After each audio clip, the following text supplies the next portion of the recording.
profético, alguien profetizó esta necesidad. Dice, durante aquellos días, estoy leyendo Hechos 11, del 27 al 30, durante aquellos días, unos profetas viajaron de Jerusalén a Antioquía.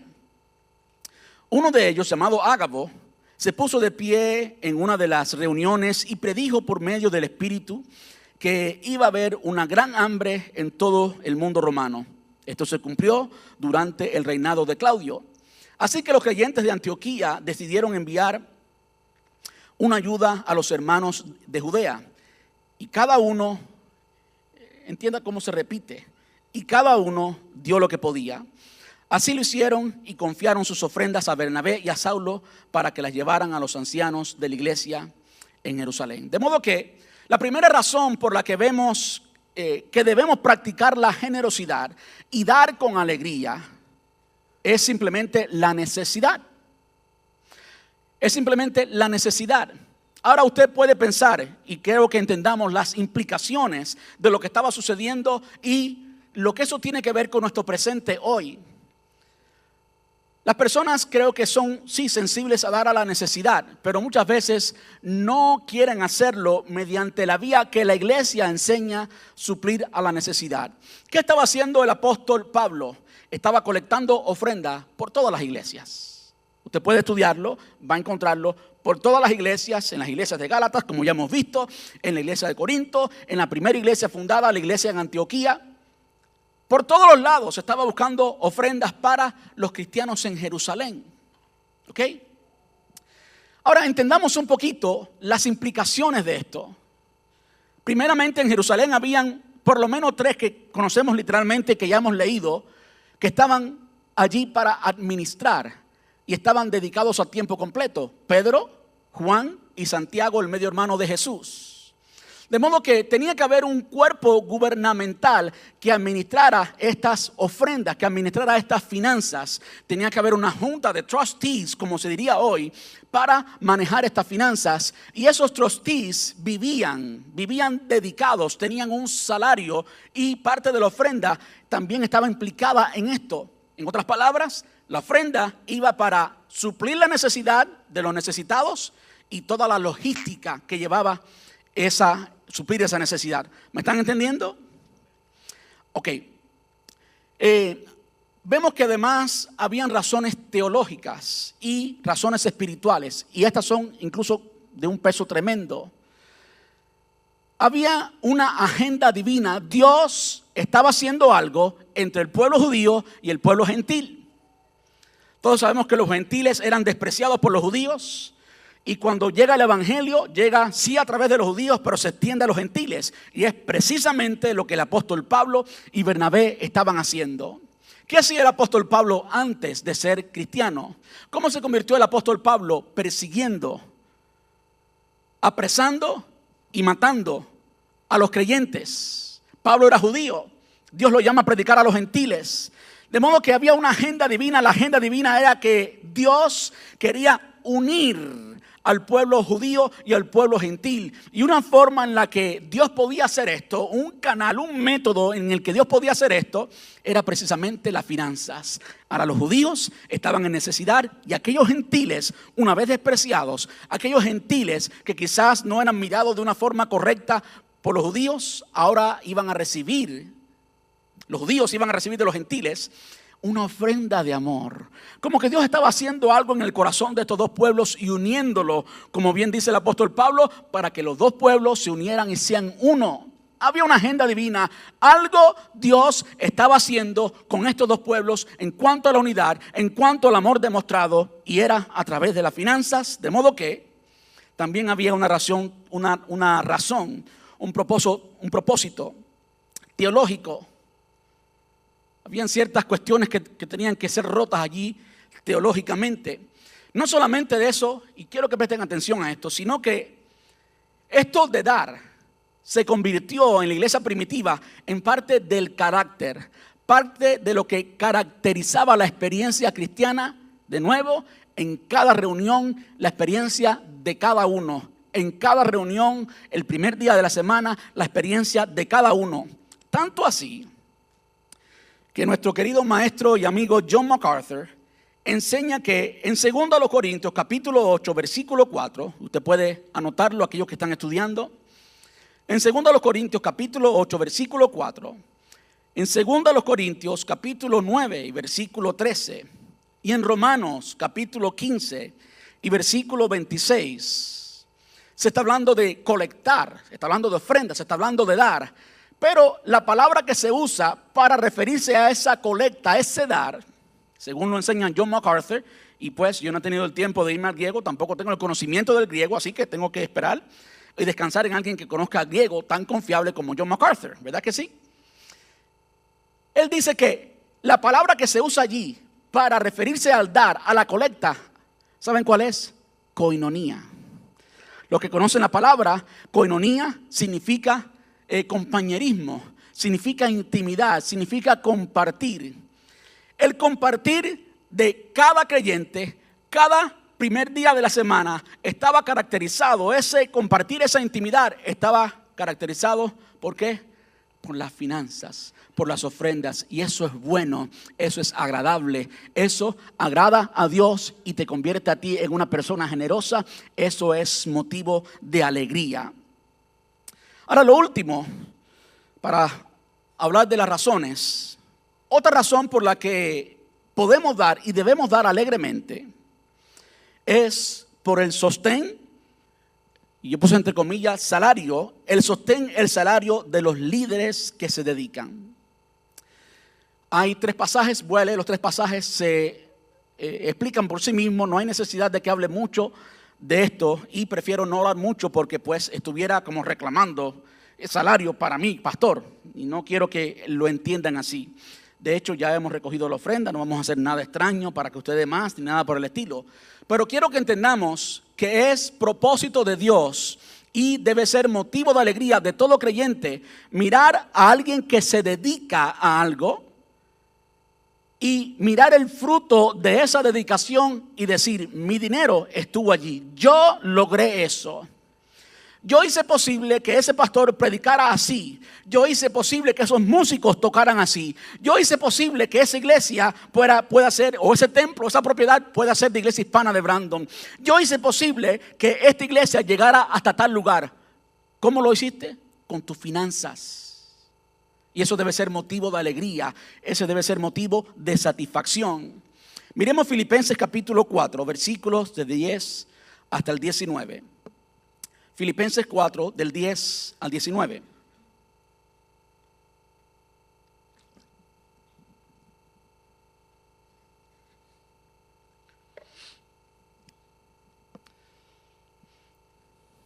Este pasaje es uno de los pasajes menos entendidos en cuanto a las finanzas y muchas veces sacado totalmente de contexto.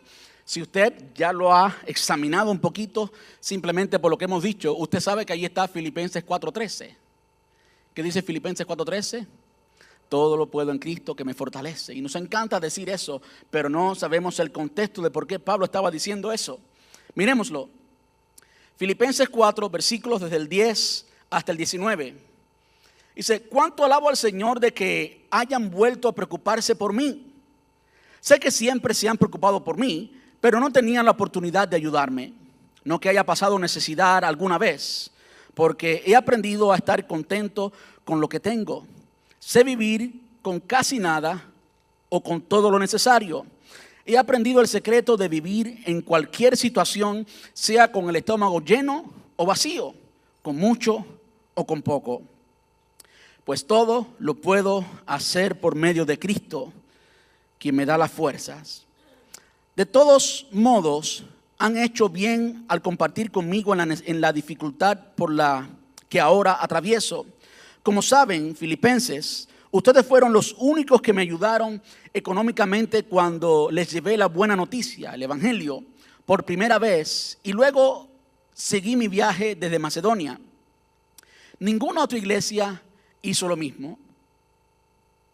Incluso cuando estuve en Tesalónica, ustedes me mandaron ayuda más de una vez. No digo esto esperando que me envíen una ofrenda, más bien quiero que ustedes reciban una recompensa por su bondad. Por el momento tengo todo lo necesario y aún más. Estoy bien abastecido con las ofrendas que ustedes me enviaron por medio de Epafrodito. Son un sacrificio, escuche ahora, por favor, son un sacrificio de olor fragante, aceptable y agradable a Dios. Y este mismo Dios que me cuida suplirá todo lo que necesiten de las gloriosas riquezas que nos ha dado por medio de Cristo Jesús. Ese último versículo fue el versículo clave de una serie que estuvimos estudiando en mi iglesia antes de salir de Cuba. Soy cubano y no se me olvidará jamás, porque por más de un año, todos los días, todos los domingos, recitábamos todos juntos ese versículo. Dice: mi Dios pues suplirá todo lo que os falte conforme a sus riquezas en gloria en Cristo Jesús. De modo que queda muy claro que parte de las finanzas, que es bíblico, que es correcto, que es bien, ¿eran para quién? Eran para el líder que estaba dedicado. Muy importante esa palabra dedicado, no es cualquier líder, sino alguien que está dedicado a este trabajo. Primero los Corintios capítulo 6, creo que este ya lo hemos leído en otras ocasiones, quiero leerlo rapidito. Primero los Corintios capítulo 9, versículos desde el 6 al 11. Dice: ¿o Bernabé y yo somos los únicos que tenemos que trabajar para sostenernos? Me encanta que habla así de claro. Muchas veces he conocido personas que me han dicho: pastor, ¿y en qué usted trabaja? Como si ser pastor no fuera un trabajo. Hay personas en mi familia que critican, que dicen que los pastores debieran trabajar secularmente como los demás. Y yo lo hiciera con mucho gusto. Lo hice con mucho gusto, lo disfruté. Créanme que lo disfruté, mi esposa es testigo de esto. Por mucho tiempo lo disfruté al máximo. Pero aquí queda claro que trabajar, servir a la iglesia, aún en la enseñanza, si fuera la enseñanza nada más, es un trabajo, y de hecho un trabajo arduo. Aunque uno no está sudando y dando pico y pala, uno está aquí muy ocupado y aquí muy ocupado y tiene que darle cuenta a Dios y a la iglesia. Escuche, ¿o Bernabé y yo somos los únicos que tenemos que trabajar para sostenernos? ¿Qué soldado tiene que pagar sus propios gastos? ¿Qué agricultor planta un viñedo y no tiene derecho de comer de su fruto? ¿A qué pastor de cuida de su rebaño de ovejas no se le permite beber un poco de la leche? ¿Expreso meramente una opinión humana o dice la ley lo mismo? Porque la ley de Moisés dice: no le pongas bozal al buey para impedirle que coma mientras trilla el grano. ¿Acaso pensaba Dios únicamente en bueyes cuando dijo eso? ¿No nos habla a nosotros en realidad? Claro que sí. Se escribió para nosotros, a fin de que tanto el que ara como el que trilla el grano puedan esperar una porción de la cosecha. Versículo 11. Ya que hemos plantado las semillas espirituales entre ustedes, ¿no tenemos derecho a cosechar el alimento y la bebida espiritual y la bebida material? De modo que, como les decía anteriormente, en capítulo 9, los primeros 13 capítulos de Primera a los Corintios, es Pablo corrigiendo esta iglesia tan carnal. Y una de las cosas que ellos hacían es que tenían este pensamiento que los pastores, o que los ministros, aunque estén dedicados, tienen que tener días de 48 horas y no de 24. Si tienen que tener más fuerza que todo el mundo porque tienen que trabajar 2 veces. Por último, quiero leerles, y estos son 3 de muchos pasajes que hablan acerca de esto. Primera Timoteo capítulo 5, versículos desde el 17 hasta el 18. Y esta carta es una carta a un pastor. No es una carta a una iglesia, es una carta personal, es una carta pastoral que Pablo le escribe a quien terminó siendo como un hijo para él, Timoteo. Y le dice: los ancianos que cumplen bien su función deberían ser respetados y bien remunerados. En particular los que trabajan con esmero tanto en la predicación como en la enseñanza. De modo que es bíblico. Y a mí no me tiene que dar ninguna vergüenza porque la palabra de Dios lo dice. Tanto los que trabajan en la predicación y en la enseñanza, porque es un trabajo.